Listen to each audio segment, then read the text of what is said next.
Hello and welcome to CSR Live. Today we have with us Mr. Sridhar, the AVP and corporate head of Titan India. And welcome, Mr. Sridhar, and thank you so much for joining us here today. So, before we get on to the questions, 2020 has been a really challenging year for everyone, especially for corporates.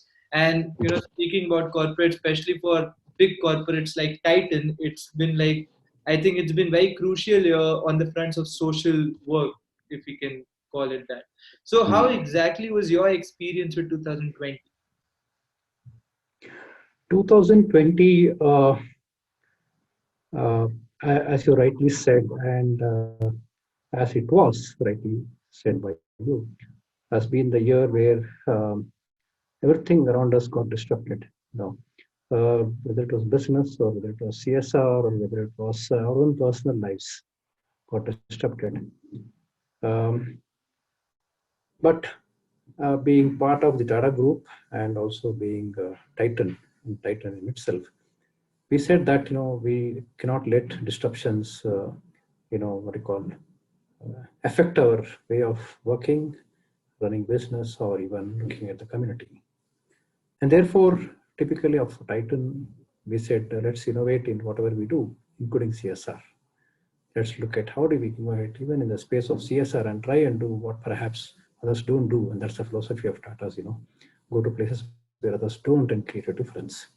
So, in as much as the pandemic got on very early in the year itself, as early as the first week of April, the first thing is, we spoke to our board, CSR committee, and then we went and then told the board, look, we need to ensure that we support every single of our partners who have been with us and make sure that they are not just supported and continue our support with them in whatever they do, but also if there is any additional support to them because of COVID, we will do that. The best thing is the board wholeheartedly came out and said, do what you think you should. I use the word ring fence, but ring fence is the wrong word, to support the community even in terms of COVID. And therefore, we went about calling all the partners, spoke to them, and then gave them the assurance, look, we will not drop a single one of you. Even there is no program, if let's say there's an education program which involves teachers, for example, we said go ahead and then pay their salaries. So, that's just one small example. Or let's say another partner where we said, if a girl child program is going to get impacted and, they are out of school for a long time, and if the community in the places where we work in faraway villages, they have issues around the girl child and women, let's go around and then support them in whatever way we can. And not just because they attend our programs, but they are also part of very much an extended part of Titan's family. So that's what gave us a solid assurance, and my own team went about. We spoke to all the partners. And the best thing about it is every single partner came back and then said, we will do what we can to ensure wherever we can to continue the programs or support the community. And just to give a simple example, and I'll pause here for your next question is, we support close to 16,600 girls for their continuation of their education, dropouts, etc. And we all know the staggered manner in which the schools are getting opened in the country, and it's still not yet open in the country. So, we to the partners' credit and the community's confidence and the trust they had, because we supported, helped them. Almost all the 16,000 children are attending our learning centers and the offline classes. We do it in smaller groups in the villages, in 5s and 10s with social distancing. All the parents gave their consent for the students to go and attend, when the schools are still not open. So that's just one example where the confidence, what as a company, we went back and gave to the community, our partners. When the world around them were collapsing, they said, are you going to cut our salaries? Are you not going to fund us? Because everybody thought companies were spreading the money to COVID. This is one part of how did we make sure our programs continue, they don't suffer, or they continue the manner in which they continue in these times. The second important part, and that's the beauty of what we got full backing of the board and the company's top management, is they said, you shall also continue supporting COVID if it is going to be spending more money. So that's the second assurance, because finally we can't say we won't do support to COVID, we will do this. So that in an equal measure, we went about supporting communities for COVID relief. And it's still continuing in some parts of the country.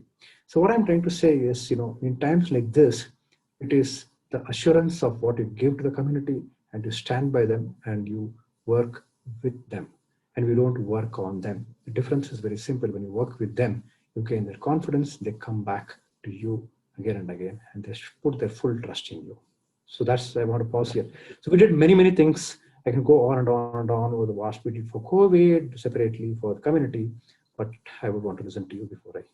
That is a very great point you mentioned, that during that hard time you worked with them rather than working on them. So that gives them the confidence and the safety net, even mentally, because everybody is going through such a hard time. So you mentioned a lot of ongoing projects right now that Titan is respectively focusing on. But can I ask, what was the most challenging project out of like all of them? Like the one that was actually pretty difficult to carry on, or you faced the most challenges in that project? Are you talking about the COVID times or even in general? We can just take any general example, like if we leave alone the COVID time, because I think every project was pretty challenging during that time. So in general terms, which has been the most challenging project for you? Okay, so you know, we just to give you a quick background, I'll take a minute because that's the first question. Otherwise, like I won't tick mark your first question. As a company, we are a part of a Tata group, but incidentally, chairman, we are a joint venture between the Tata Sons and the Tamil Nadu Industrial Development Corporation. In fact, the TIDCO is the majority share promoter. So we are chairman is from TIDCO, and then we have promoter directors from TIDCO and then group. Fundamentally, when we started this role officially based on the Companies Act on the CSR in the year 2013, I'll come back to you on what all we were doing even before that. Okay, we looked at the world around us. Our subcommittee of the board was superb, excellent. They said from day one, look, don't do things which is going to benefit the company, because anyway the law also said so. And I go back to the founders' words of the Tata Group, which says that the community is not dependent on us. We are dependent on the community, and they are the very purpose of our existence and vice versa. So we said that we need to look at issues and challenges on how we therefore put our money into the community, and not because it benefits to the company. And that was a huge, huge moral booster, because we know how many places it goes the other way around. So we started off with some of the very fundamentals, looking at 2 or 3 major areas of what we can support and work. And we did a lot of work. We did research, we studied, Incidentally, my entire team, we have people who are coming from varying backgrounds. I have a chartered accountant who's a full-time CSR member. I myself am a mechanical engineer at the postgraduate in statistics, and I have people from product design background. So we all think differently. And that's the beauty of the CSR activities. So we said, let's look at girl child and what do we do and how do we support the girl child. It was one of the themes which emerged in the first few conversations. Why did it come up as a theme? It's so obvious that every day in the newspaper we see they are in the news for perhaps many of the wrong reasons rather than the right reason. That's one reason. But other than that, abysmal, any statistics you take in terms of education or whatever, it's pretty low. And more importantly, as a company, right from beginning when we started in Hosur, we started working with self-help groups and women. So the concept or what I saw, the subject of girl child became very dear to us, extremely dear to a company. I mean, the fact that most of the business also is women, jewelry, etc. But that's immaterial for us. So we said, let's do something. And what are the most important thing when we evolved and talked to partners and others? They said, I think the most fundamental level is education, empowerment level is education. So we have started on the education of the girl child. So that's one aspect of our program. So education, girl child, we work with tribal children for education and so on and so forth. And the girl child in many parts of the country, especially in Tamil Nadu, in Uttarakhand, some parts of West Bengal. The second one is about, or CSR is about, skilling the underprivileged youth. I know there are many, many statistics which say how youth are not employable. And therefore, we started this whole skilling program by working with good partners who were able to bring in the best to the table. And we started with skilling for employment, skilling for employability, entrepreneurship, skilling for livelihood. So we created a whole strategy around that, and we are working with partners. So that's on the skilling part. And we have a very, very special focus on skilling for the differently abled. The third one is about a very niche program, which is about supporting arts and crafts, Indian arts, crafts, and heritage. Arts, crafts, and Indian heritage. How do you work with them, create a self-sustainable model for them, and work with them for 2 to 3 years so that they can stand and run on their own? I don't want to use the word dying arts and dying crafts, but then it's almost lends itself to some of those in this country, and we have enough and richness of this in this country. And then, so these were the broad areas in which we ventured out. And if you look at each of these areas, are extremely challenging. But what we decided was we will have a dream. Titan will have a dream, what we want to do, and we will bring in the best of partners to work with. And we also believed from day one saying that let us not believe that we know everything what we know. We have a dream, we have a vision, we'll get the best of people to do. And therefore, our job became relatively easier because we as a company, as a corporate entity, we know how to build partnerships. Our whole business model is about building partnerships and franchises. So that is a knowledge we put into getting the best of partners for NGOs. We worked with them on a vision and a strategy on how do we look at the girl child program over a 5-year or 10-year period, and how do we enhance the quality of education with them. So we had a vision, we have a strategy, and we worked with partners who are the best in this place. And that's how we started all these programs. Every program has its own challenges. I'll just tell you one program, for example, so there are three verticals. And then we also started one other very unique program called Design Impact Awards for Social Change. Actually, the word award is not correct. It's a grant. What we have started is 3 years back, we started a program where it encouraged youth to come up with product designs and prototypes, which when you actually go on to implement, it will create a large social impact. So it was a 2 to 3 year, we got more than 900 entries. We worked on a huge process of engaging them, providing them input, support, entrepreneurship, whatever it is. And then, we provided grants to about 8 of them. And then over a 2-year period, we monitored their performance. So this is because of our background in design. How do we leverage design for social impact? Okay, so that's how we connect the subject, but with the community. So each one of this has a reason. Why skilling? Because our product is all about craftsmanship. Whether it's watches, precision, jewelry is about craftsmanship. So all the subjects align with the strengths of what we are as a company, and not because it pays back to the business, but can we leverage it for the community? The last one I want to talk about in this piece of is, we have an 80-20 rule. Roughly, the board has said, look, Titan is a pan-India company. And let's not believe that we will only do CSR in the places where we are. Many companies do that. Fair enough, that's their choice. So as we said, we have just chosen like a priority state, like Tamil Nadu, Karnataka, Uttarakhand, and now Sikkim, because we have factories here. So we chose 4 states, and we said we'll do here. Maybe put on 80% of resources over here, but 20%. So board and we all said that, look, it is it's important that we are a pan-India company. And therefore, we also need to focus on issues and things which could be local, maybe in a different state, or maybe something which could be of a national interest. COVID is just one example, okay? And we should not worry about which state or whatever we are, because we have to focus on subjects of national interest and national importance and national requirements. Just take one example, which is now into the 6th year, is, we are working with, in Uttarakhand, when the floods happened, 2014, when the floods happened, and you all know how devastating it was. So we are working with well-known partners to revive livelihood and look at water and sanitation schemes for about 20 villages over there. It's a 6.5-year-old project, coming out beautifully well. Now, the challenges on this is, we also, of course, in Uttarakhand, we also have the girl child education program. In as far as places like Tehri and Bansali and other places, where, I just was there 2 weeks back over there after a long time. Now, the challenge is not to say that it's that far. I'm in Bangalore. You can keep going and coming back, but it's not about that. The challenge is in the beauty of how you experience the community when you go there. And therefore, we don't see these things as challenges, but we see this as opportunities on what else we can do and how we can enrich our programs. So this was one example of our outreach in terms of livelihood enhancements.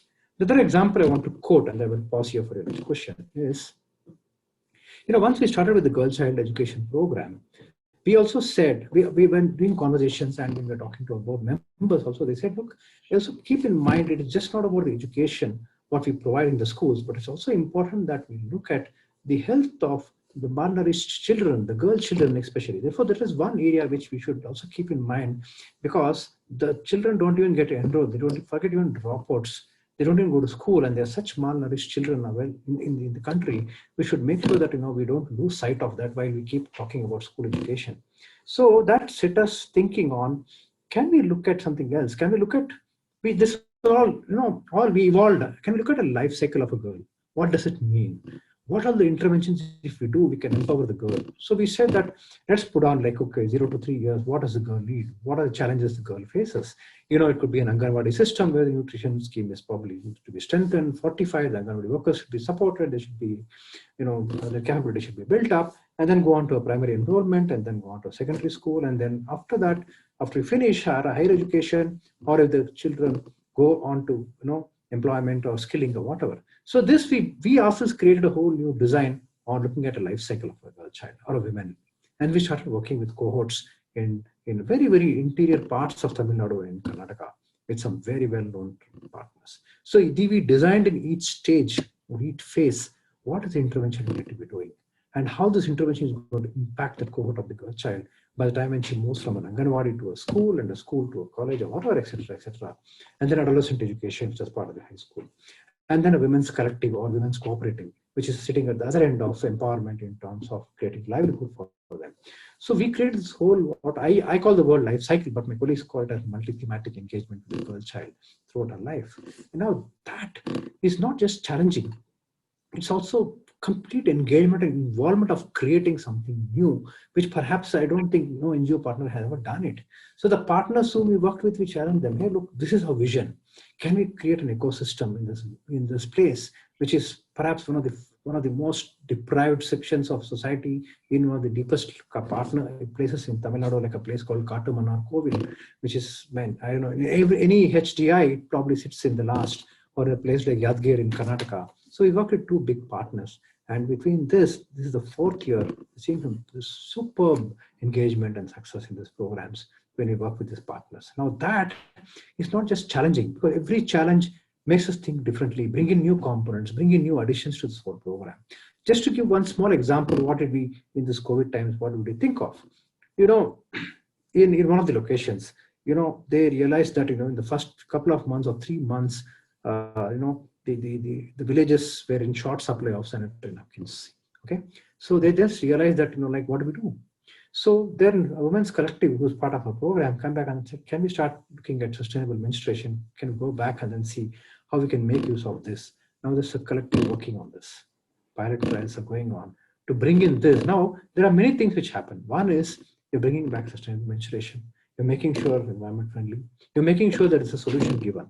Now, all these things evolve when the whole program is getting into its space in these locations. So when we see challenges, the only challenge is in our mind. It's just about like thinking differently, bringing in newness, bringing in quality, bringing in excellence to each one of these things, what we do. Even in CSR, our philosophy in Titan, it's okay to fail. When I say it's okay to fail, it's not about failing in what we do. It's perhaps if some places, you lose a couple of lakhs or 3 lakhs, or maybe they tried something, it didn't work. I said, it's okay. Because we are very clear. We want to bring in business-like thinking and not business thinking. Okay? Business-like thinking means bringing in excellence, bringing in quality, bringing the best of partners, and it's okay to fail, and building relationship which lasts long. So we are very clear, we want to bring in business-like thinking with the partners and not business thinking. And that's what we are set out to be. You are basically what I get from all of that, and I'm sure our audiences, just to put it in a that brief manner, is that you are trying to create a whole ecosystem where you're not only focusing on only one aspect, but you're actually trying to focus on the whole thing, the whole cycle, as you rightly said. And that is absolutely fantastic. And this brings me to my next question, because while you were talking, I was thinking about that, because now we are seeing that societal standards of a company or a corporate actually is affecting its market position a lot, if we see in some terms. And being there are controversies. You just said that you are a part of Tata, right? So like Titan anyway is such a pan India big corporate. There are controversies sometimes. There are sometimes when people think highly of Titan. So do you really think that the market positions are getting affected by the societal norms or the societal terms the corporate is in? I will give a very limited response for two reasons on this.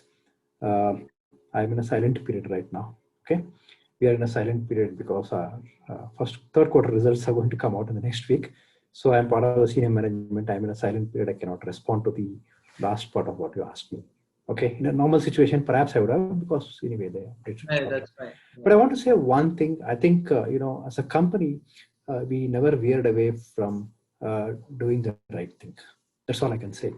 When I say the right thing, to the best of conscience and everything, we never veered away in doing that. And therefore, it has always, when I say paid us back, it stood us in whatever times, I would say, as a corporate entity. Now, did we use CSR for that or nothing? Absolutely nothing. We don't. We don't. Why should we use that? We don't need to use CSR for saying something about the company. We're doing CSR because we are there in the community, and therefore that's what we need to be doing as a what you call responsible corporate. And therefore, we don't mix these two. Absolutely. But That is, I believe, and no, no, please go being ahead. around for 3 decades in this company for 3 decades, and I always believe when we do the right things will happen to us as a corporate, and I believe it's happening. Okay, that's all I can Absolutely. say at this point in time. I think, Beyond that, I think I'm in a you. silent period. I can't. No, I think so that I get you cannot answer the last part of the question. I think you misunderstood the question at a point because I was trying to ask that do you really think that how a company's image is amongst the people, the general public of a country? Do you really think it is now having a large effect on its market position as well? Not saying that companies like Titan or Tata are doing CSR for that, but I'm just asking, do you think it has a great effect on its market position as well, the image that the general public of a nation has regarding a company? Honestly, I want to answer this question in two parts. Okay, the last 1 month, and last 1.5 months, I've been traveling heavily. I've been to Uttarakhand. Okay, my MD was there with me to inaugurate a project scheme over there. When you go there, you're not going there as a businessman. You're going there as part of the community. And therefore, in fact, in none of our project areas, we put even Titan name. Okay.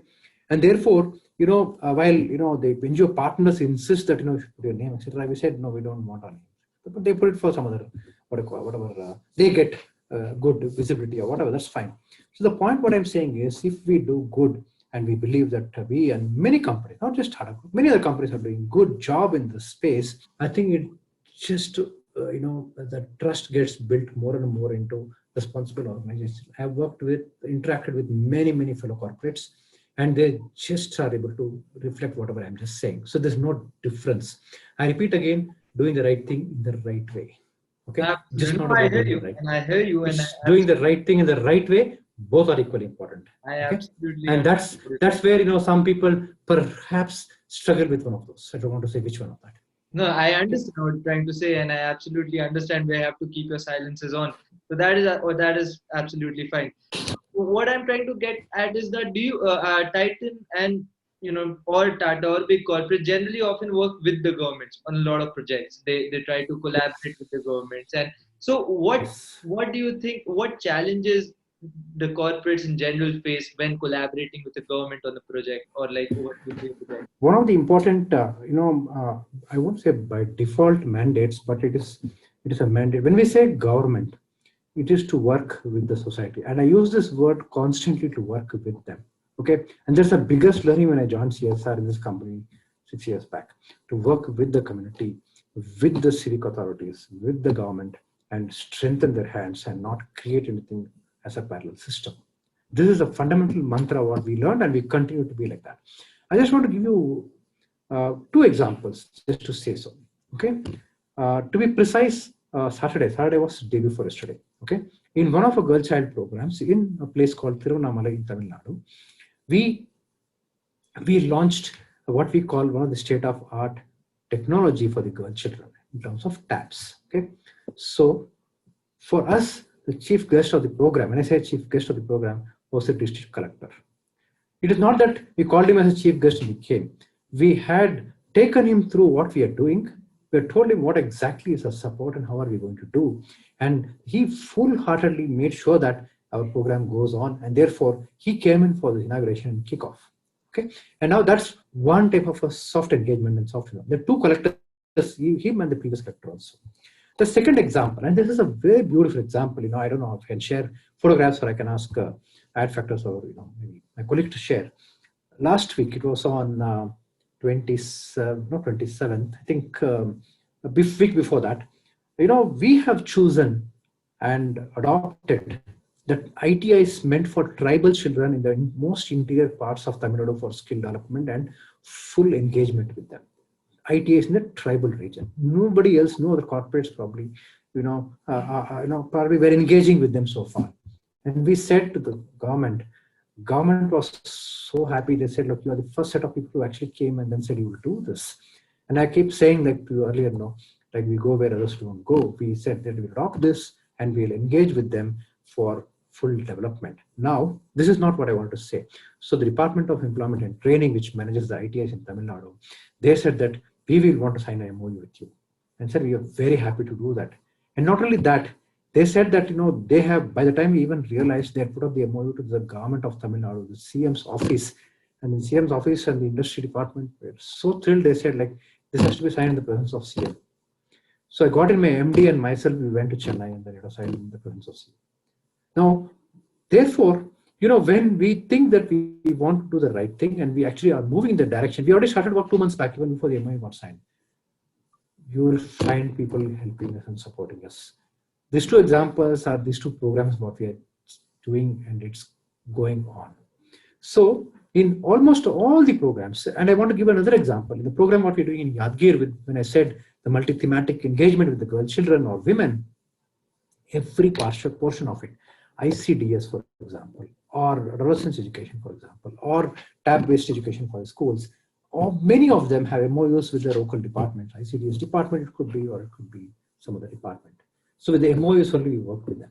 So what happens is, the government also in many of these locations we have the partners and we have created such models that government wants to replicate in other locations. Now, therefore, there are two things which happen. One, we have worked with the government and therefore support and reinforce and strengthen what they do. And all along, this has been a philosophy. We will not do anything whatever is done. Second, involvement of the community and the organizations which are involved with that. Okay. Third, important, as much as possible, wherever we are able to create what you call examples of sustainable outcomes or even programs that we present back to the government and then say if you can replicate it and take it forward. Now, there are three parts we do, both consciously and unconsciously. And the last part I want to tell, this program I talked about in Uttarakhand in about 20 villages, it's a pretty long-term program. And we're working with the Tata Trust, one of the associates of Tata Trusts. The sustainability of the program, and that was one of your questions. This program, the way it is designed, it has Titan's resource, it has the partners, it has the government resource, and it has a community resource in this. So 70, 20, 10, roughly, I don't know the exact percentage, roughly this percentage. They put in this stake to make this project success. And you won't believe, even in the COVID times, all the programs were on track. All programs were on track. This community, the self-help groups, what they form for the livelihoods, there are about 900 of them women in that. There are about 90 self-help groups. They have actually made a small profit in this COVID times in their work because they put in the stake in that. And therefore, the success of the program lies when you put in a stake in that. Of course, there are other programs where it's a one-way support to the community, but that's okay. The nature of programs are like that. So, just to answer your question, therefore, when we work as much as possible with the government schemes, reinforce and strengthen them, provide best case examples and processes back to the government wherever they can take back.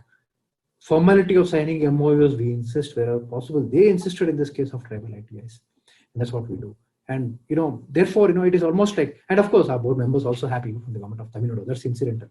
Okay. The chairman is the industry secretary of Tamil Nadu. We have two directors from the government of Tamil Nadu.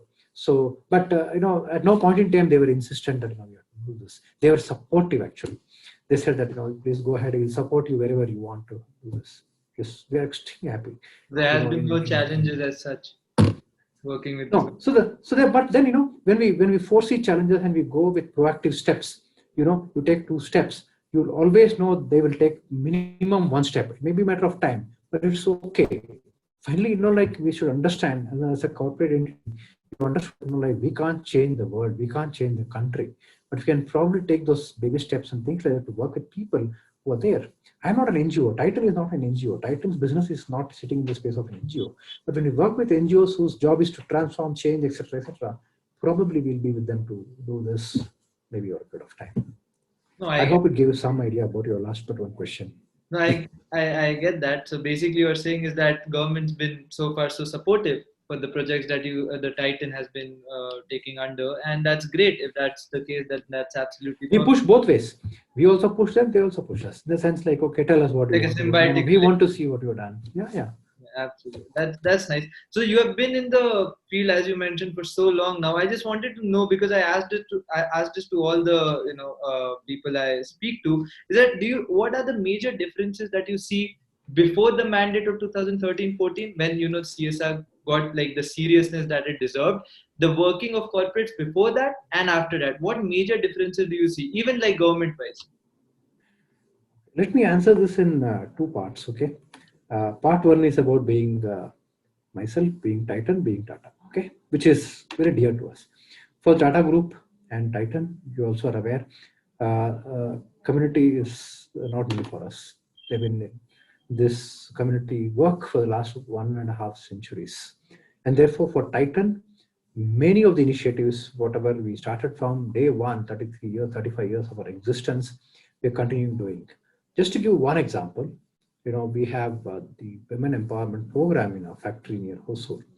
And that program we started from day one. We said, let's work with the community and take the community along with us when we start the factories. That program is going on very well, strong. In fact, the children of the women are now studying and so the second generation. So for us, some of these things are natural in the way we should run our business. Therefore, it becomes part of the way we create sustainable livelihoods for them, and therefore it goes on and on. When the Companies Act came in, what did it do? In my own understanding, like I was new to CSR in terms of Companies Act and all. I was, for a business. It opened our eyes to look at many things. One is like, now at least I know there is a very, very firm 2% budget. That's one part of it. That's more, what do you call, good, and good will come back to you and vice versa. I know all those flowery languages in the initial days of CSR. The second and important thing is also, when there are guidelines and when there were a lot of rules and regulations being formed, it also helped people to start a little more focusing on areas which, and I'm sure the Schedule 7 talks about a lot of areas which are in the national interest, and therefore the issues which are perhaps important for people to address. And therefore, it started giving focus to corporates and organizations. Third, it also made corporates and organizations a little more responsible in the way they spend, how they spend, through whom they spend, and what types of output and outcomes they are willing to show up. So that's what happened to many corporates. And let me not talk about the other corporates. Okay, you know what I'm talking about. Just merely out of this conversation. The fourth thing, what happened was, the engagement at the highest level in companies at the board levels, and that gives us a lot of insights, gives us direction, gives us inputs. In our company CSR committee, we have expert people who are in the sector, who were anyway there even before the CSR Act came in. And therefore, it gave us a lot of leverage, a lot of inputs and insights in terms of bringing in knowledge to the CSR team, and therefore help us create those long-term plans and so on and so forth. So these things started coming in a very structured way. And of course, the reporting and all those things happened. Now, what happened in the initial years for the NGOs? Okay. Now, and let me talk about that bit also. Obviously, in the first few years, many NGOs fell by the wayside because they were not used to even creating a report or even acknowledgements for the philanthropy they used to get. But over a period of time, they also learned, and corporates have had and will continue to have a responsibility to not just fund NGOs, but also enhance their capability, their capacity, their knowledge, and everything. That's the equal responsibility. Are corporates doing enough? I don't think corporates are doing enough. Maybe is Titan doing enough? We have started the journey. It's a long way because we also work with some NGOs. Some of them are much bigger, some of them are smaller NGOs. So that's something we have to move some distance still. Okay. Therefore, some NGOs fell by the wayside, some shut shop because they said, okay, no, we can't do all this rules and regulations and reporting and all those FCRA, and how the government is clamping on some of those irregularities in the NGO sector. Fair enough. So this is what transformed the way corporates started seeing. I'm talking about well-meaning, rightfully doing corporates. Okay. There may be some people perhaps who also learned it the hard way. And if you see some of the changes which came in last week in the Companies Act, it also perhaps could have been a resultant of the government's learnings on perhaps how they should reinforce, strengthen this whole mechanism. Fair enough. So I think it's moving the right direction. Can the speed be better? Yes, it can be better. One other thing which I am particularly very keen is can there be more and more collaboration across corporates? That's something that has been my long passion and my own yearning for it. And maybe I don't know. Maybe at some point in time I should start collaborating with corporates, because when you collaborate with corporates, the impact can always multiply. And that's something probably there are organizations who are trying to get them together, but still, because corporates are answerable to the respective management and the boards of their own companies, this subject, in my view, perhaps we can do much more, and You have than what we are absolutely, doing and today.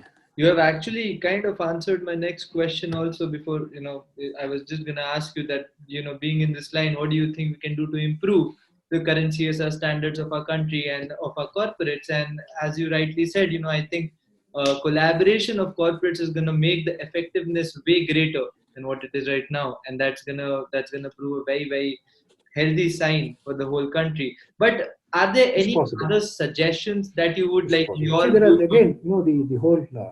Like, I just wanted to know, like, what are your viewpoints for the improvement of the current CSR standards for our nation? I think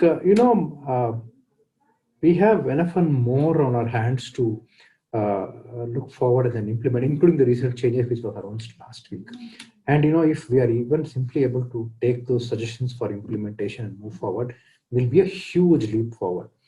So while I talked about corporates and collaborations and things like that, whenever I keep addressing my NGO partners or maybe in common forums, I also keep pushing the NGOs and the community partners and others. Hey, look, you also try to raise your standards. We work with you to raise your standards. So that like we can go together. Otherwise, like you will be on one end and there'll be another end. So when we work and raise their standards and help them to reach what we want as a common shared vision, it is not so easy. We may fall by the wayside. They may fall by the wayside, but like you hold and then move forward. And like I just gave this COVID example, it's something like we should constantly keep doing. It's okay. In the COVID times we also saw the what you call Amphan cyclone in West Bengal, right? So there we have a Girl Side program, and then when your partner was actually having a tough time, in talking to the community, we said no, we'll hand holds together and then see what we can do, and nothing to do with COVID. But then there was so therefore the taking partners along, and the partners or the NGOs who are in this space also should realize they should also raise the level of engagement and bringing in value. So co-creation is the other word which we have in many which ways, and the examples what I told is the first mantra when we started CSR: co-create and then now collaborate. These two mantras are going to be the order of the day in the future, because you can cut a check and give it. It perhaps will sustain for some time, but after some point of time, there's struggle. I was just having a conversation with one of NGO partners this morning, and typically they came and then said it happened during CSR Act time, it happened in COVID times. Many NGOs and partners reach out and say, "Hey, boss, my corporate, whatever, was supporting us now suddenly said no, money is all going to COVID, SOS." So or they said so far the corporates were supporting me in my school or whatever. Now 10 years they did, but suddenly they said my committee's mandate is now to do environment management. Sure, that's also important and equal. So what happens is we need to understand how this ecosystem works. Now it is falling in place. We need to work much more and therefore develop and grow with them. This is the second piece. The third one, which is probably not directly related to the question what you're saying, and I keep getting pushed back by one or two of well-meaning partners, and I bounce off with them. They're much more knowledgeable in this, and they keep pushing back. You keep saying, one of the points I say advocacy. Advocacy in terms of changes, practices in the act, or whatever, or even advocacy of the programs, what we do and create an impact. Can we do something more? They keep coming back and then saying, what have you guys done? Now I love this question back when it is posed back to me, because it makes me think. Now I can keep giving Gyan saying that ye karo, wo karo, but then what have I done?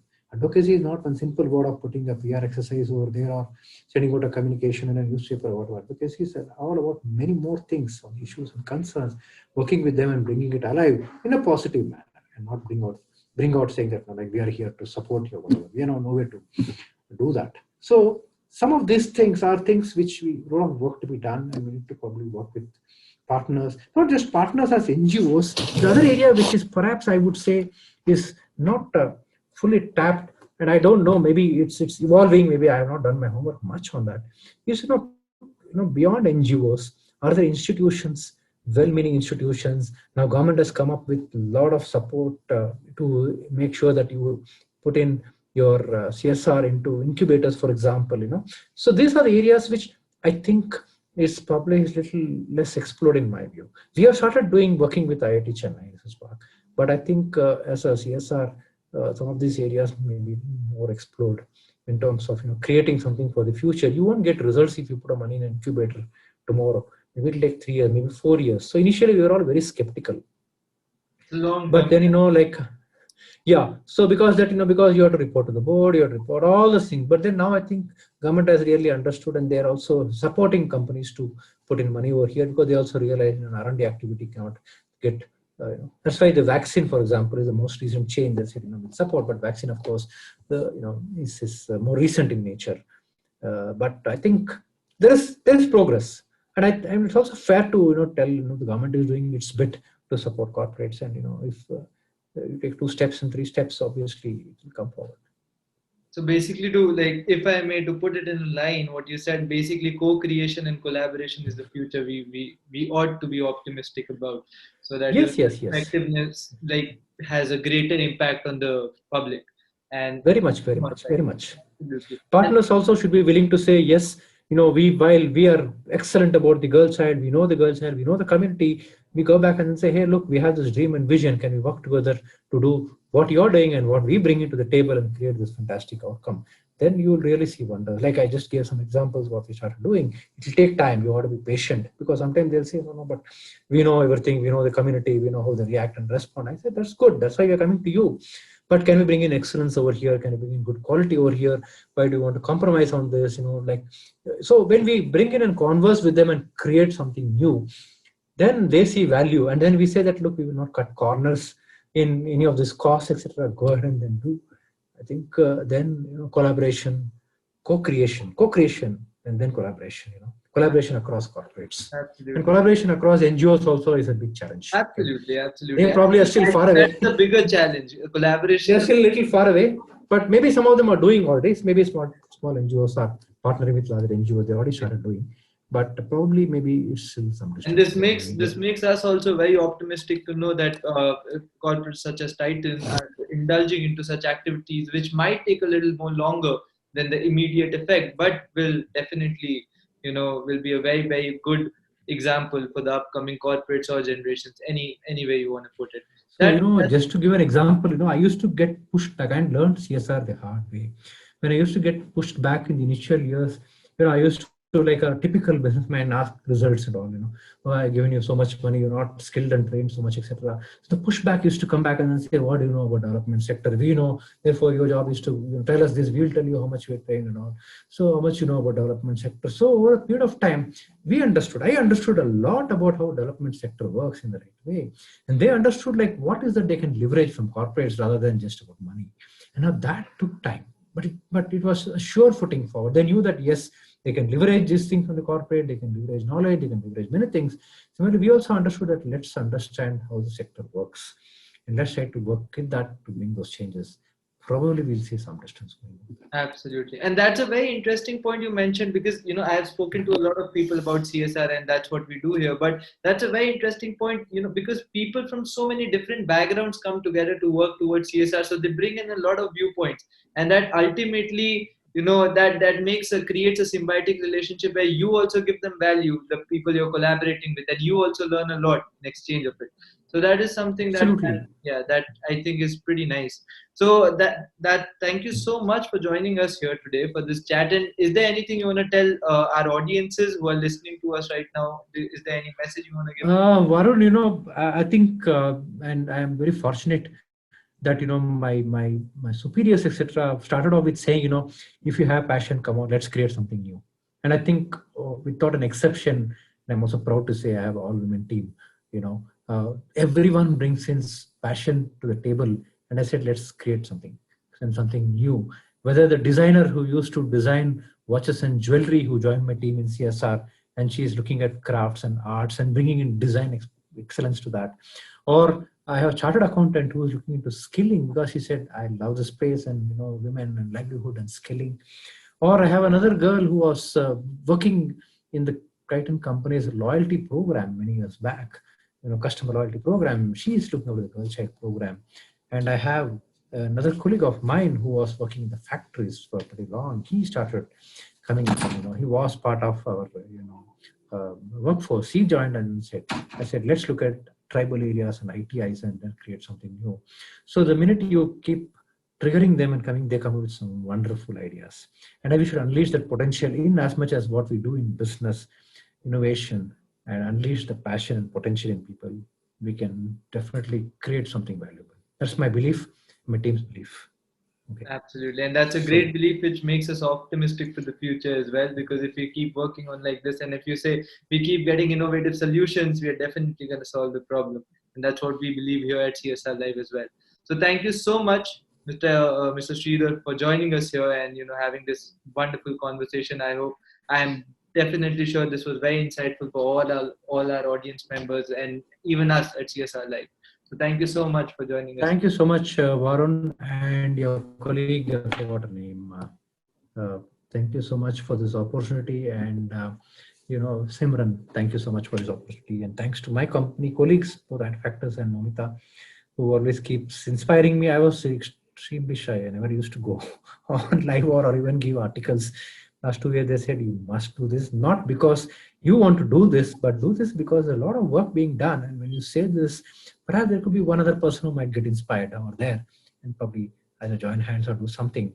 And that's the reason why we should talk about it. One of the reasons I started doing this is for the exact reason you just said, that if we can inspire even one or two people to come in and just do something right, I think that is the best thing we can do. So showcase the work and not the company part of it. That's the whole thing. Absolutely.